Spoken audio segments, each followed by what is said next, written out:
मेरा आपसे सवाल है कि ये जो आपकी किताब है मेरे नजरिए से, तो आपको इसकी प्रेरणा कहाँ से मिली लिखने की? ऐसा है कि मेरा हिंदी साहित्य से देखिए सदा ही लगाव रहा।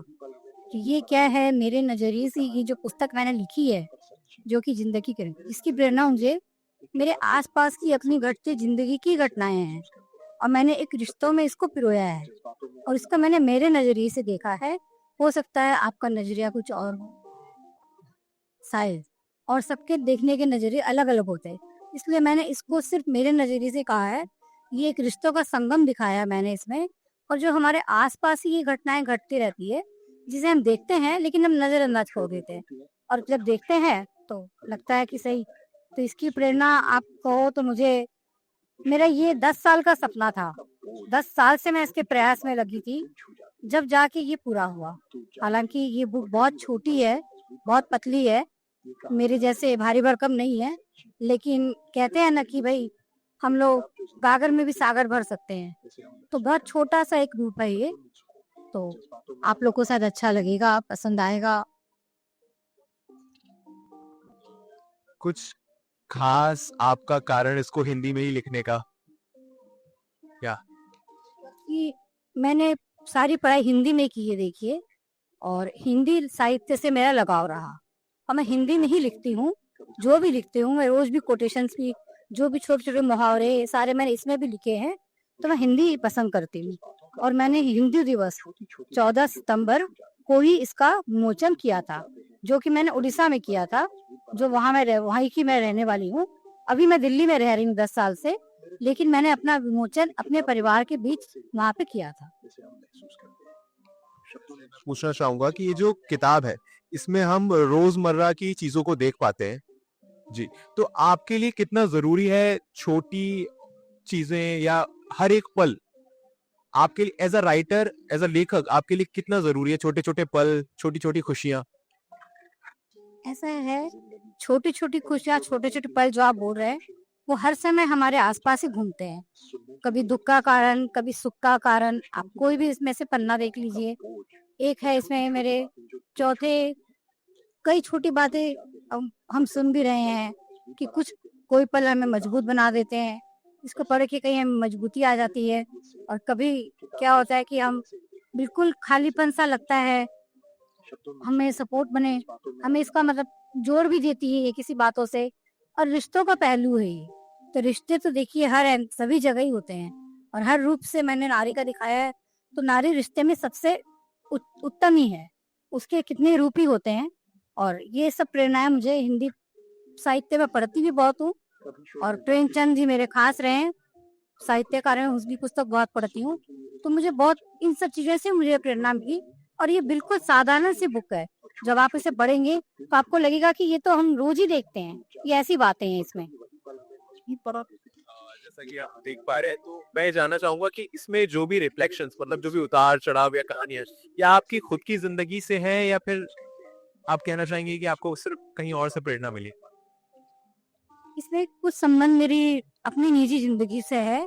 कई रिश्ते मेरे इसमें बहुत भावनात्मक है।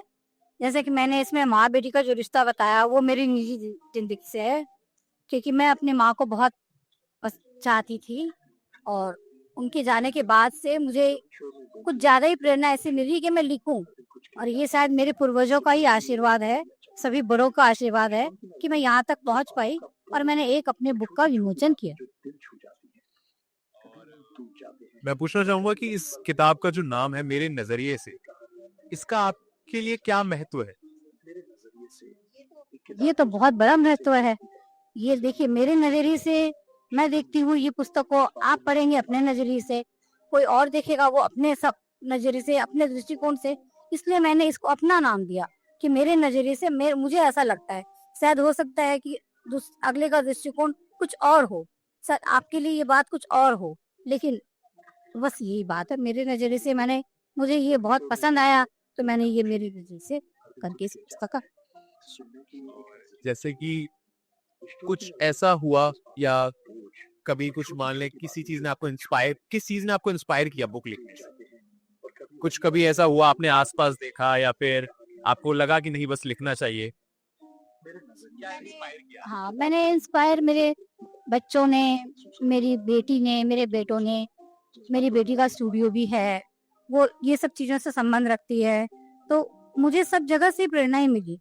मेरे पति ने, मेरे बच्चों ने मेरा बहुत भरपूर साथ दिया कि मैं इस मुकाम पे पहुँचूँ, मैं लिख पाऊँ, मैं अपनी बुक पब्लिश कर पाऊँ, उसका विमोचन कर पाऊँ, जो कि मैंने किया। तो इसकी प्रेरणा मुझे बस, मैंने कहा ना, मैं 10 सालों से इस प्रयास में सोच रही थी। पहले की ज़िंदगी तो आपाधापी में बीत गई। बच्चे थे, छोटे थे, बड़े थे। 10 साल से मैं थोड़ी फ्री अब हुई, तब मेरा ध्यान इस तरफ गया। तब मुझे लगा कि मैं लिखूं, और यहाँ बोल भी रहे हैं वो किया कि छोटे-छोटे पल हमें तोड़ भी देते हैं और कुछ पल हमें जोड़ भी देते हैं। चलिए, बिल्कुल ऐसा ही लगाव है।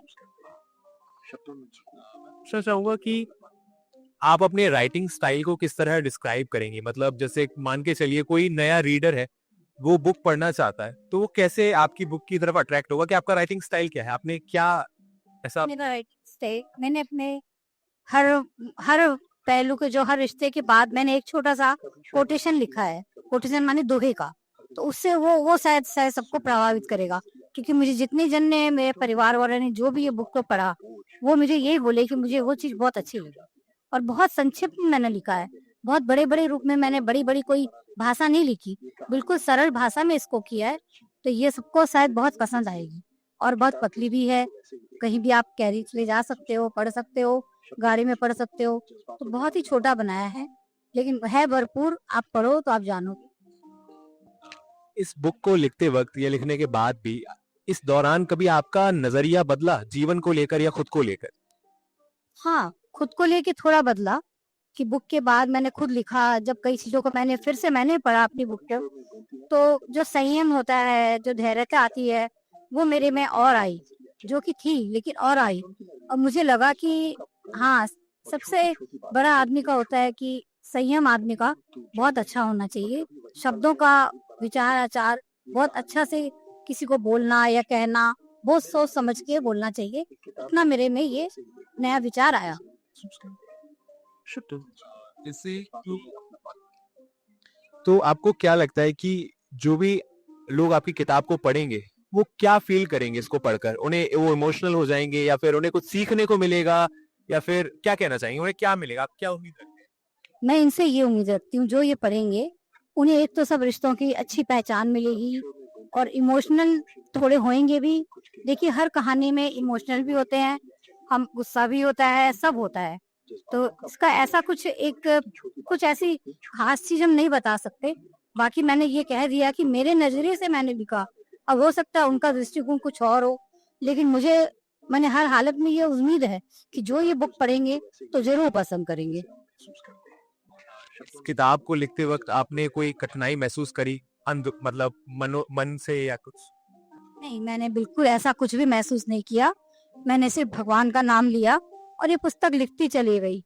लिखने में मैंने कहा ना, इस सफर में आते-आते मुझे 10 साल लग गए। लेकिन हाँ, ये प्रयास मेरा साल भर का है। साल भर लगा मुझे इस बुक को लिखने में। लेकिन जो लिखा मैंने, सच लिखा, हर घटना पे आधारित है। आप पूरी बुक पढ़ो, उसमें आप खुद समझ जाओगे। जो ये पढ़ेंगे वो खुद समझ जाएंगे कि क्या है बुक में, क्या अच्छा, क्या बुरा। कोई पसंदीदा विचार या फिर कोई रिफ्लेक्शन इस किताब में से कुछ ऐसा पसंदीदा जो आपने लिखा हो और आपको लगा है कि इसमें एक विचार है मेरा, जो चरित्र पे है, कि जब हम लोग बोलते हैं कि चरित्रवान व्यक्ति, तो मैंने उसमें लिखा है कि हर व्यक्ति ही चरित्रवान होता है। सोच खाली बदलनी होती है। चरित्रवान बनना, मैं ये नहीं कहती हूँ कि कोई भगवान श्री राम का उदाहरण दे रही हूँ या किसी का। लेकिन क्या होता है, चरित्रवान आदमी का एक है कि नेक दिल होना चाहिए उसका, सादी भाषा होनी चाहिए और साफ मन होना चाहिए। वही मेरे मायने में सच्चा चरित्रवान व्यक्ति है। मैंने इसकी एक पुस्तक का एक पन्ना आपके सामने ये प्रस्तुत किया। और तो बहुत से विचार है इसमें, जो पढ़ेंगे वो समझेंगे। इससे मुझे एक सवाल आया कि क्या लगता है कि इंसान चरित्रवान या चरित्रहीन उसको आपकी नजरें बनाती हैं या फिर वो वाकई ऐसा होता है? ये सारा भेद देखिए विचारों का है। चरित्रवान भी हम अपने विचारों से बनते हैं, चरित्रहीन भी हम अपने विचारों से ही बनते हैं। तो इसमें मैंने जो चीज पकड़ी वो है हमारी सोच। अगर हम अपनी सोच बदलेंगे तो हर चीज हमें अच्छी दिखेगी। अगर हम सकारात्मक सोच रखते हैं तो हमें अच्छा सुझाव, आगे की सोच अच्छी होगी। अगर हम नकारात्मक सोच सोचेंगे तो हमें वैसे ही विचार आएंगे। तो सब चीज, सारा खेला सोच का ही है। सहमत हूँ इस बात से आपकी। जैसा कि आप आगे प्लान कर रहे हैं कि आपको और भी किताबें लिखनी है या अलग अलग जॉनर्स की किताबें आप एक्सप्लोर करना चाहेंगे लिखना। मैं आगे भी लिखूंगी और जल्दी ही लिखूंगी, और जरूर से लिखूंगी आपके सामने, और नई पुस्तक आएगी। लेकिन ये है कि मुझे थोड़ा समय लगेगा, लेकिन मैं लिखूंगी जरूर। और कुछ अपने, मैंने दोहे का भी एक कुछ बनाऊंगी मैं अपना रूप, कि मैं हर दिन अपने घर पे भी अपना एक दोहा हर दिन का लिखती हूँ। अगर मेरे इस पुस्तक से मेरे मन में अगर कोई विचार आता है, कभी किसी से मैं कुछ अपमानित होती हूँ या किसी से खुशी होती, तो मैं लिखने के माध्यम से उसको पूरा करती हूँ। जैसा कि आपकी ये पहली किताब है, तो आप मतलब कैसे अपनी जर्नी को आप समझते हैं कि मतलब इसमें आपको क्या जो बढ़िया मिल गया, कुछ पाया आपने, आपको ऐसा लगा हो एज ऑथर आपने क्या हासिल किया। ऐसा कुछ पाया बोलने से, ऐसा तो देखिए, ऐसा मुझे कुछ, ऐसे मैंने कोई ख्वाहिश जान की बुक नहीं लिखी। बस ये था कि ये बुक मैं सबके बीच में लाऊं, सब इसे पढ़ें, सब इसको जानें। तो यही मेरा एक सपना था कि सबको पसंद आए, तो मैं यहाँ तक पहुंचूं। आप लोग के थ्रू मैंने इतना बड़ा ये मुकाम हासिल किया, आप लोग के सहयोग से।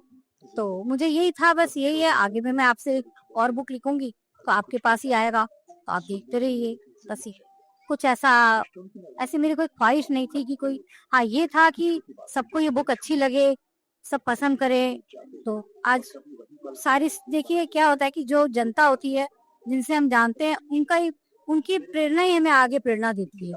तो एक बुक लिखने के बाद मुझे लगा कि मैं और लिखूं, क्योंकि कई जगह से बहुत से मैसेजेस आए, कईयों ने बहुत प्रोत्साहित किया मुझे कि आप फिर से लिखो और कुछ लिखो।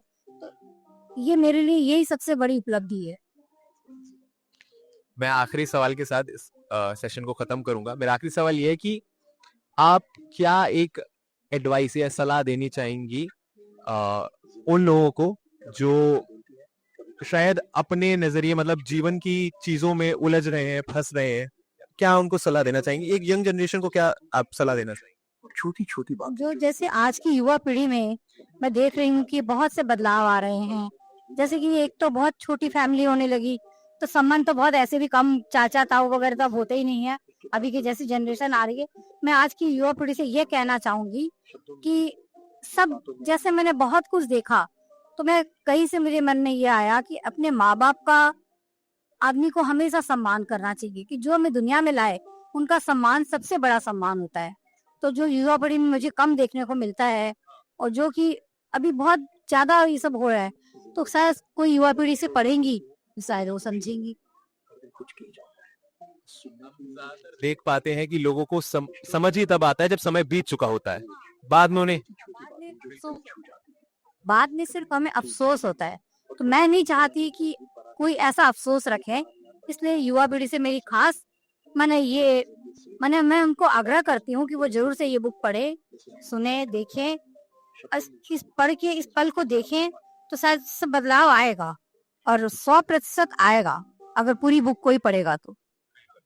सो फाइनली मैम, अब हम आपकी बुक को रिवील करते हैं। मेरी बेटी है, आप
या